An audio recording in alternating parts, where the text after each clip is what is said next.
Bonjour, nous allons passer un superbe moment ensemble, car nous allons faire quelques petits calculs en UE6 et essayer de balayer une grande partie de ce qui peut tomber au concours. On commence par le QCM 39 de la colle du 9 mars, qui nous invite à calculer une demi-vie d'élimination. Dans l'énoncé, on trouve que la concentration plasmatique en principe actif vaut 2 grammes par litre après 1 heure, puis 0,25 g par litre après 10 heures. La concentration initiale est quant à elle inconnue. Pour calculer une demi-vie, il faut savoir ce que c'est. La demi-vie, c'est le temps au bout duquel la concentration plasmatique en médicament a été divisée par 2 pendant la phase d'élimination. Au bout de n demi-vie, la concentration plasmatique a été divisée par 2 puissance n, un peu comme avec les activités radioactives au premier semestre. C'est justement ce petit n qu'on cherche ici. La demi-vie est indépendante de la concentration ou de la dose administrée et s'exprime en unité de temps. On considérera qu'au bout de cette demi-vie, il reste moins de 1% de la quantité initiale de médicaments puisque la concentration initiale aura été divisée par 128. Cette demi-vie correspond donc au temps nécessaire à l'élimination du produit. Si on revient au QCM, on remarque qu'en 9 heures, la concentration plasmatique en médicaments a été divisée par 8, soit 2 puissance 3. Donc on a divisé 3 fois la concentration au bout d'une heure par 2.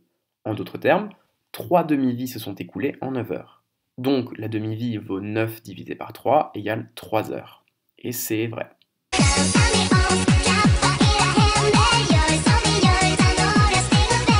Le prochain QCM est plus compliqué et toutes les formules que l'on va utiliser seront évidemment à connaître. Il s'agit du QCM 36 des annales 14-15, qui est fortement récurrent au concours. Il se base sur l'utilisation d'une équation de modélisation de concentration plasmatique d'un médicament en fonction du temps, sous la forme Ct égale C0 fois exponentielle de moins Kt. Ct est la concentration plasmatique à un temps t en mg par litre, 5 est la concentration plasmatique initiale C0 en mg par litre, 0,1 est la constante de transfert K en par heure. Une fois qu'on a rassemblé toutes les données, on peut commencer à répondre à nos items. L'item A concerne le volume de distribution, qui correspond au volume théorique dans lequel la totalité du médicament est uniformément distribuée pour donner la concentration plasmatique observée. Ce volume est théorique et ne correspond pas à une réalité physiologique. C'est un volume donc, on l'exprime généralement en litres. Il est égal à la dose administrée Q en milligrammes divisée par la concentration initiale C0 en milligrammes par litre. Ici, VD vaut 100 sur 5, soit 20 litres. Donc A est vrai. L'item B concerne l'air sous la courbe. L'air sous la courbe, c'est l'intégrale de la fonction donnant la concentration au cours du temps. C'est donc une concentration pendant un intervalle de temps. Son unité est celle d'une concentration multipliée par un temps. On peut l'obtenir géométriquement par la méthode des trapèzes et mathématiquement par la formule ASC égale C0 sur K, avec C0 la concentration initiale en milligrammes par litre et K la constante de transfert qui correspond en fait à une constante d'élimination en par heure.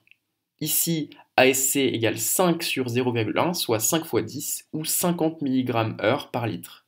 Donc B est vrai.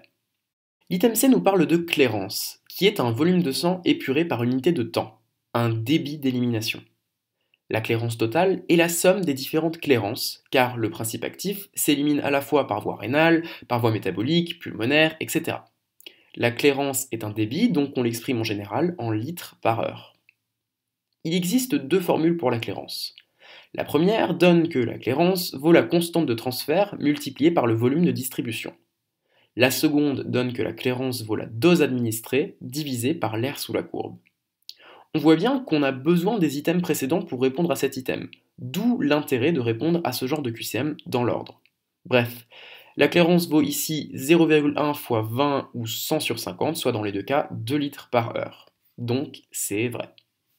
Passons à l'item D, qui nous invite à calculer la demi-vie d'élimination qu'on a définie précédemment, via la formule T1,5 égale logarithme népérien de 2 sur K, soit 0,693 environ, divisé par la constante de transfert. Ici, K égale 0,1 par heure, d'où T1,5 vaut environ 0,7 sur 0,1, soit 7 heures. Donc D est faux.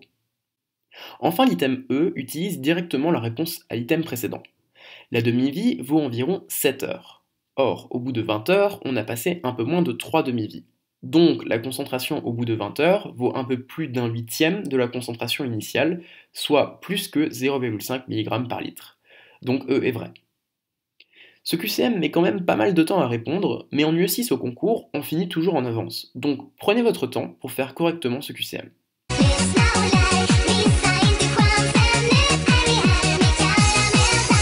On continue à s'entraîner avec le QCM 47, toujours tiré des annales 14-15, qui encore une fois nécessite de calculer plein de choses.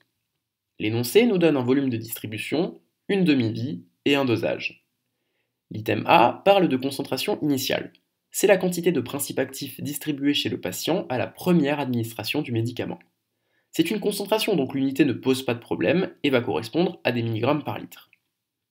La concentration initiale C0 vaut la première dose administrée Q sur le volume de distribution VD. Ici, on nous donne le dosage à 600 mg 3 fois par jour, donc la première dose administrée vaut 600 mg, et C0 vaut 7,5 mg par litre. Donc A est vrai. On ne s'étalera pas sur l'item B, puisqu'on a déjà défini la clairance, et on sait très bien qu'elle s'exprime en litres par heure, puisque c'est un débit. Donc l'unité n'est pas la bonne, et B est faux. L'item C est celui qui va nous demander le plus d'attention. La concentration maximale atteinte à l'infini lors de l'administration de doses répétées du même médicament à intervalle de temps taux correspond à Cmax.